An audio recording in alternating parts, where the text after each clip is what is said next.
तर आता काय म्हणजे कधी वाचणार स्टेटस जे आहे ना, याचं आपण पहिले याच्यामध्ये मेन आहे की ती जी जागा आहे तिथली, तर ती आर्कॉलॉजिकल यांच्याकडनं डिक्लेरेशन करणं महत्वाचं आहे. त्याच्याशिवाय पुढचे काम हे नाही होऊ शकत त्याच्यामध्ये. म्हणजे जोपर्यंत आपण ते प्रोटेक्शन करतो एखाद्या साईटला, तर ते साईट ऍक्च्युअली ती सर्टिफाईड आहे का नाही आर्कॉलॉजिकल साईट म्हणून, त्याच्यासाठी त्याची अधिसूचना महाराष्ट्र शासनाकडनं आता काढण्याची प्रोसिजर प्रगतीपथावर आहे. म्हणजे फाईल आता त्याच्यामध्ये कंप्लायन्स होते काही. त्यांनी पॉइंट केलं होतं की जमीन ताब्यात आहे का, किंवा मग आता भूसंपादन प्रस्तावाचं काय झालं, तर ते गेलं. आता जॉईंट मेजरमेंट झालेली त्याची 156 हेक्टरची. आणि जे काही होतं ते आपण त्याचे जे कंप्लायन्स होते ते आम्ही पर्यटन खात्याला दिले मंत्रालयामध्ये. आता त्यांच्याकडनं आता क्युरी झाल्या की तुम्ही जमीन ताब्यात आहे का, किती दिवस लागणार आहे ताब्यात यायला शासनाच्या, हा विषय होता. आता त्याच्याप्रमाणे आम्ही सांगितलं त्यांना की आता जॉईंट मेजरमेंट झालाय, त्याच्यामध्ये इन प्रोसेस आहे. आता हे डॅमचं काम जवळपास पूर्ण झालेलं आहे. हो. आणि बरसातीनंतर त्या जागेची काय स्थिती होईल? त्या लेवल पर्यंत आलं तर ते पाण्याच्या याच्यामध्ये सबमर्जन मध्ये आहेच ते.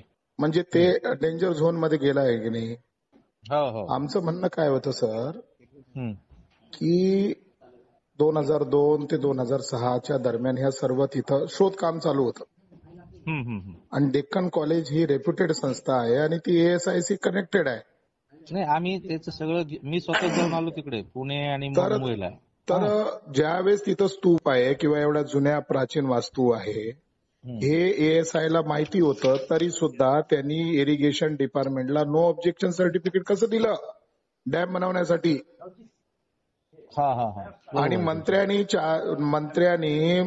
मंत्रिमंडळाने आणि मंत्र्यांनी, पालकमंत्र्यांनी, कलेक्टरनी 509 कोटी रुपये द्यायचं घोषणा केली याला ना, भोनला.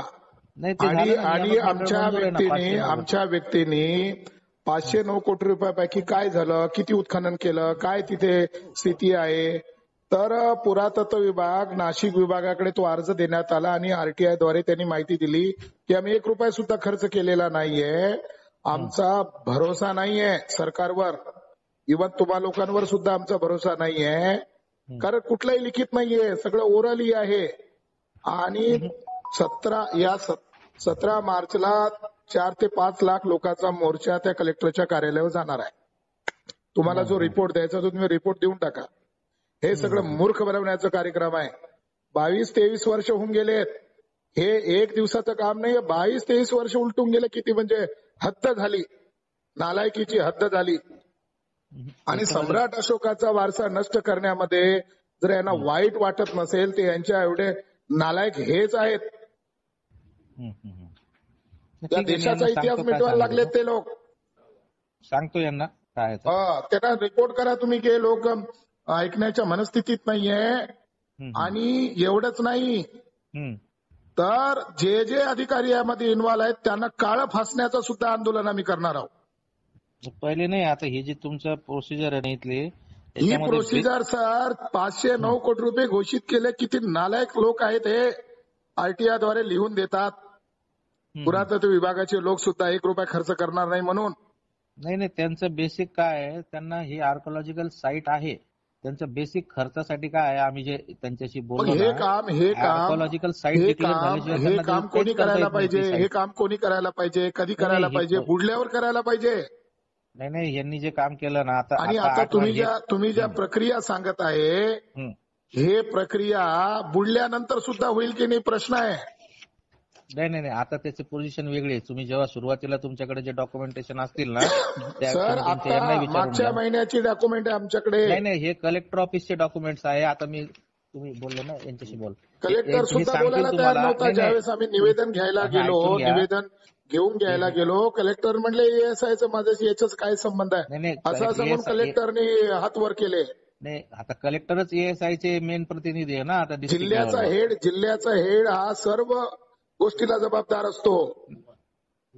कलेक्टरला बेजबाबदार राहून चालत नाही. कलेक्टरच त्याचे पदसिद्ध हे आहे. सगळा अधिकार कलेक्टरच्या अधीन असतो. नाही, तुमचा आता बेसिक इश्यू काय झालेला आहे, म्हणजे याच्यामधले मेक काय आहे, म्हणजे याचं हे की याचं डिक्लेरेशन महत्वाचं आहे आणि ती फाईल आता मग ते मंत्रालयात डिक्लेरेशन महाराष्ट्र कधी होणार आहे? मंत्रालय कधी करणार आहे? मंत्रालयच मान्य करत नाहीये 509 कोटी रुपये आम्ही देणार आहोत म्हणून. नाही तर रिटर्न आहे आपल्याकडे द्यायचं. नियामक मंडळाचा ठराव आहे याचा मंत्र्यांचा. तुम्हाला वाटलं तर मी याची कॉपी देतो. कॉपी द्या आम्हाला. नियामक मंडळाचा ठराव. कॉपी द्या. ओके. हा चालेल. पण सरकारला कळवा की लोक असंतुष्ट आहे आणि हा मोर्चा होणार आहे. हो ठीक आहे.